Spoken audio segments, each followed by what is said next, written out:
જય સ્વામિનારાયણ વિદ્યાર્થી મિત્રો, આજે આપણે ભણવાના છીએ ધોરણ 9 ગણિત પ્રેક્ટિસ વર્ક 1.5 આપણે લાસ્ટની અંદર ચાલે છે. સ્વાધ્યાય 1 પહેલેથી આપણે સ્ટાર્ટ કર્યું હતું. શરૂઆતના દિવસથી આપણે 1.1 પછી ધીમે ધીમે આગળ વધતા ગયા અને લાસ્ટમાં અત્યારે હવે આપણે 1.5 ની અંદર પહોંચી ગયા છીએ. આપે બધા જ કદાચ વિડીયો જોયા હશે. જો આપણે પ્રેક્ટિસ વર્કની અંદર પ્રેક્ટિસ કરવી હોય, વધારે દાખલા શીખવા હોય તો ટેક્સ્ટબુક ઉપરાંત પણ પ્રેક્ટિસ વર્ક છે એ માર્કેટમાં અવેલેબલ હોય છે અને આ દાખલાની પણ પ્રેક્ટિસ કરી શકાય છે. ચાલો, લાસ્ટ દાખલો આપણે બાકી છે, 12મો દાખલો. કેવાય એક દાખલો પણ અંદર 1, 2, 3 અને 4 દાખલા નાના નાના તમને દેખાય છે. બરાબર? ચાલો, એ 4 દાખલા આપણે ગણીએ.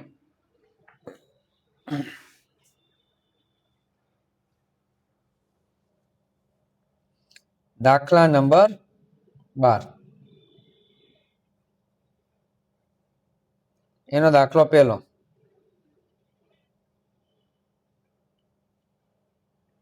અને એનો 1/27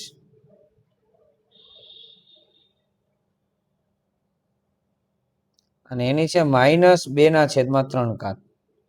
ઉપર સૂચના છે કિંમત શોધો, એટલે કે જ્યાં સુધી સાદુરૂપ અપાય ત્યાં સુધી સાદુરૂપ આપવાનું હોય અને પછી એની કિંમત શોધવાની છેલ્લે સ્ટેપ હોય, આપણી કિંમત કહેવાય. ચલો, બરાબર. હવે ઘાત માઇનસ છે, આખા કાઉન્સ ઉપર છે. સમજો ખાસો, જ્યારે આખા કાઉન્સ ઉપર હોય ત્યારે અંશને છેદ બનાવે, છેદનો અંશ બનાવે એટલે એ ઘાત માઇનસના પ્લસ થઈ જાય. તો 1/27 છે તો 27/1 લખાય. તો છેદમાં 1 ના લખો તો ચાલે.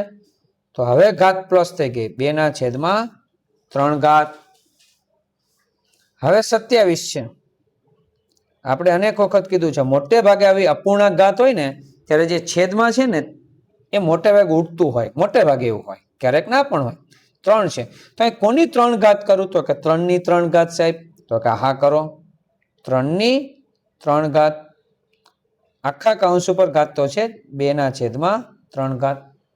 ઘાતની માથે ઘાતનો ગુણાકાર થાય? હા સાહેબ થાય. તો 3 × 2/3. 3 ઉડે ને, તો ઉડાડી દો ને ભાઈ, શું કામ આપણે સાચવવા જોઈએ? તો વધે છે 3/2. આ 3 અને એનો વર્ગ. 3/2 કેટલો થાય? તો કે સાહેબ 9 થાય. આપણે લખીએ 9. આ આપણો જવાબ. લો, સાદુરૂપ આપવાનું આપને કીધું હતું, સાદુરૂપ અપાઈ ગયું. કિંમત શોધવાનું કીધું હતું, કિંમત મળી ગઈ. દાખલા નંબર 2.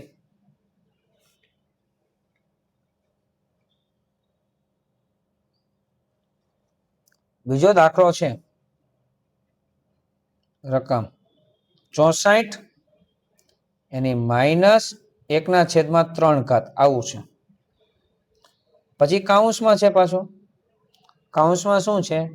પાછું 64 એની 1/3. પછી માઇનસ છે, પછી પાછું 64 છે અને 2/3 અને કાઉન્સ પૂરો છે અને આની કિંમત શોધવાની છે. ઓકે, ચાલો ચિંતા નહીં કરીએ, આપણે દાખલો કરીએ. પેલા માઇનસ ઘાત છે, એને પ્લસ કર્યું મારે છેદમાં લેવું પડે. આ 1, આ છેદમાં 64 અને આ જે ઘાત માઇનસ હતી એ પ્લસ ઘાત થઈ જાય. આ પ્લસ ઘાત સમજો, જેમાં 1 અંશમાં હતો એ છેદમાં ગયો. છેદમાં ન લખો તો ચાલે, એમાં 1 કાંઈ નથી, છેદમાં 1 હશે ને. હવે વ્યસ્ત મારે કરવા પડે ને, 1 અંશમાં આવે ને 64 છેદમાં જાય. ઇન બ્રેકેટ આ 64 હજી એમને રાખું છું, બધામાં એક સ્ટેપ આપણે રાખી દઈએ. આ 1/3 માઇનસ આ 64 ને પણ એમને રાખું છું, 2/3 અને એમને. આ બરાબર. હવે 1 64 એટલે 4/3 થાય. હા કે ના? તો કે હા. 1/3 ઇન બ્રેકેટ. આ 64 એટલે પણ 4/3 થાય. હા સાહેબ થાય. તો લખીએ માઇનસ 64 વળી પાછું 64 એટલે 4/3 થાય. હા સાહેબ થાય જ. અને 2/3. ઘાતની માથે ઘાત એટલે ઘાતનો ગુણાકાર. તો ગુણાકારમાં 3 ઉડે કે નહીં? એ જ રીતે અહીંયા 3 ઉડે ને, અહીંયા 3 ઉડે ને. હા સાહેબ બધે ઉડે છે, તો ભલે ઉડે. આ 1 છેદમાં 4 ની 1 ઘાત એટલે ખાલી 4 લખું ઇન બ્રેકેટ અહીં 4 ની 1 ઘાત 4 લખું માઇનસ અહીંયા 4 નો વર્ગ 4 નો વર્ગ કેટલો થાય તો હું જવાબ જ લખું છું 16 આ 16 મેં લખ્યું ક્લિયર પેલા એટલું ચાલો આ બરાબર આ 1 ના છેદમાં 4 ઇન બ્રેકેટ 4 માંથી 16 જાય માઇનસ 12 વધે માઇનસ 12 વધે 16 માંથી 4 જાય 12 મોટા પદની નિશાની પછી આવશે 4 3 12 ગુણાકારમાં કહેવાય ને 3 અને માઇનસ 3 3 એકુ 3 તો જવાબ આપણો આવશે માઇનસ 3 આ આપણો જવાબ છે બરાબર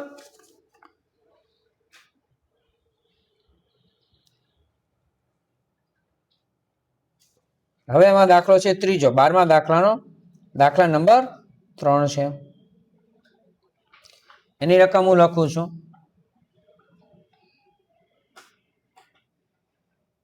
8 ની 1/3 ઘાત 1 ના છેદમાં 3 ઘાત એમ ગુણ્યા 16 ની 1/3 ઘાત 1 ના છેદમાં 3 ઘાત છેદમાં 32 ની માઇનસ 1/3 ઘાત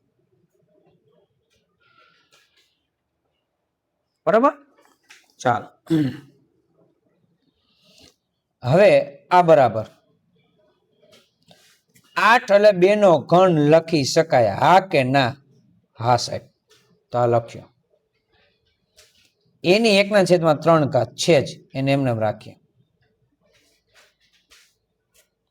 પછી આ ગુણ્યા 16 એટલે 2 વસ્તુ શક્ય છે 4 નો વર્ગ 16 અને 2 ની 4 ઘાત પણ 16 થાય 2 ગુણ્યા 2 ગુણ્યા 2 ગુણ્યા 2 તો હું નાની સંખ્યા લઈશ એટલે હું અહીં લખીશ 2 ની 4 ઘાત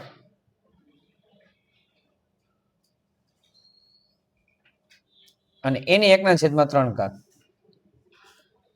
હવે સમજો જોજો આની ઘાત માઇનસ છે મારી ઘાત પ્લસ કરવી તો અંશમાં જાય તો અંશમાં ઓલરેડી ગુણાકારમાં જ છે હજી એક સ્ટેપ આ ગુણાકારમાં આવશે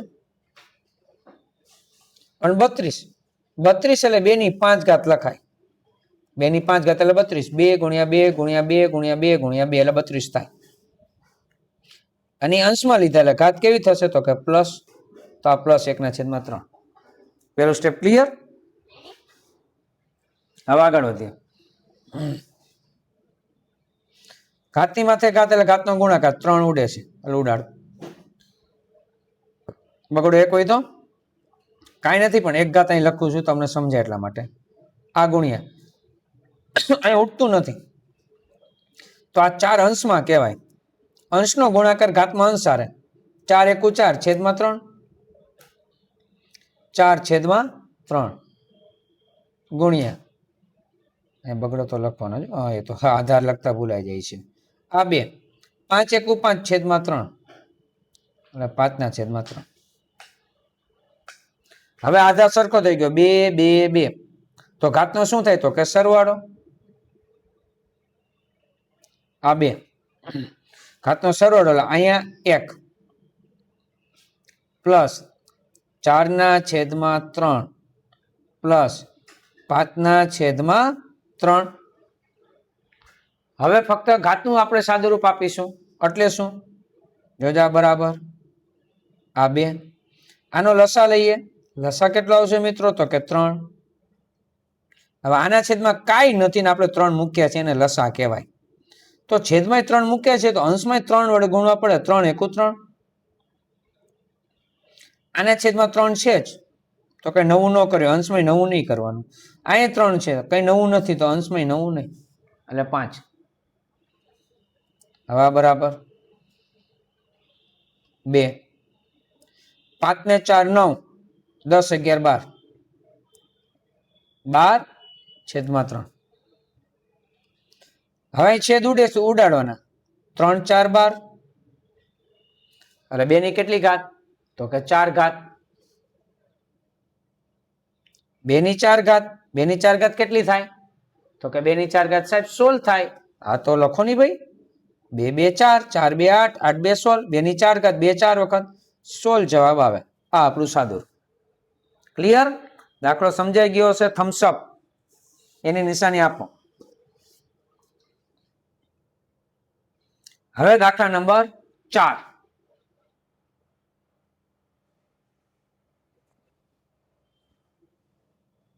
બારમા દાખલાનો દાખલા નંબર 4. ચલો એની રકમ આવી કઈક છે. 4 છેદમાં 216 એની ઘાત છે -2 ના છેદમાં 3 ઘાત. -2 ના છેદમાં 3 ઘાત પ્લસ 1 છેદમાં એની પણ 256 અને -3 ના છેદમાં 4 પછી પ્લસ 2 છેદમાં 243 અને એની -1 ના છેદમાં 5 ઘાત.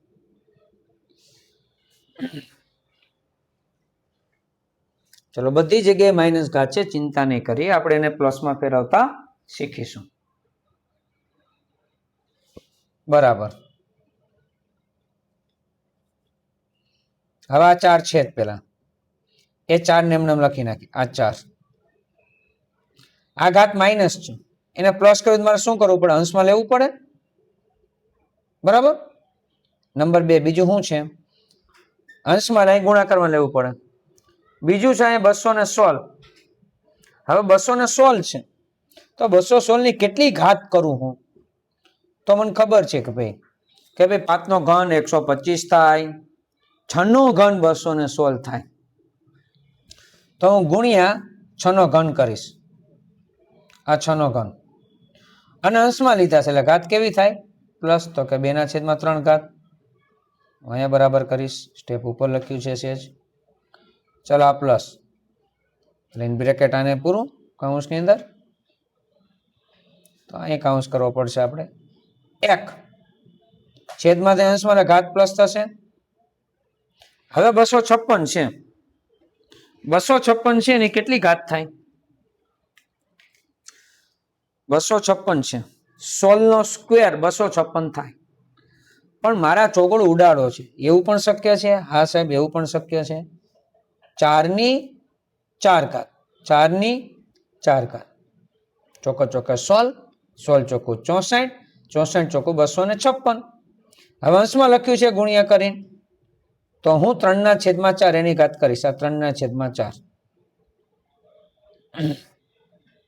ઇન બ્રેકેટ, પછી આ પ્લસ, પછી પાછું બ્રેકેટ, આ 2 એને ગુણ્યા છેદમાં અંશમાં 243 એટલે 3 ની 5 ઘાત થાય. 3 ગુણ્યા 3 ગુણ્યા 3 ગુણ્યા 3 ગુણ્યા 3 243 અને એની 1 ના છેદમાં 5 ઘાત છે એટલે એની કૌંસમાં 1 ના છેદમાં 5 ઘાત આવું લખીશ in bracket.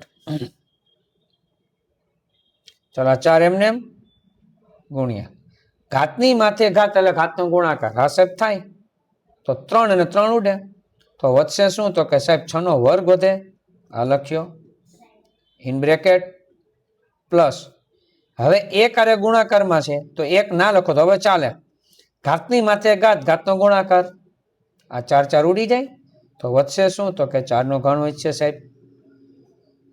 Plus in bracket આ 2 ગુણ્યા ઘાતની માથે ઘાત ગુણાકાર 5 ઉડે, 3 ની 1 ઘાત એટલે ખાલી 3 થાય. આ બરાબર. હવે 4 એમને 6 નો વર્ગ 36, 36 ગુણ્યા 4, 36 દુ 72 દુ 144 પ્લસ 4 નો ઘન 64 પ્લસ 2 300. પેલા એટલા સ્ટેપ ક્લિયર. હવે બધાનો આપણે સાદો સરવાળો, સિમ્પલ સરવાળો જે થાય છે 6 ને 4 10, 10 ને 4 14, 14 નો ચોગડો વધે આવી 1, 1 ને 6 7, 7 ને 4 11, 11 નો એકડો વધે આવી 1, 1 ને 1 2, 214 થયું કહેવાય. તો વિદ્યાર્થી મિત્રો દાખલો સમજાઈ ગયો હોય તો થમ્સઅપની નિશાની, પ્રશ્ન હોય તો કોમેન્ટની અંદર લખી આપજો. એની અંદર 100% જવાબ આપવાનો પ્રયત્ન કરીશ. નેક્સ્ટ વિડીયોની અંદર આપણે સ્વાધ્યાય ભણવાના છીએ અને એમાં બધી જ વસ્તુ ટૂંકું છે, એટલે ખાલી જગ્યા, ખરા ખોટા અને એક શબ્દમાં જવાબ ને MCQ એ બધું શીખવાનો આપણે પ્રયત્ન કરીશું ગણતરી સાથે. ચાલો ત્યાં સુધી બધા વિદ્યાર્થી મિત્રોને સખ્યા સરના જય સ્વામિનારાયણ.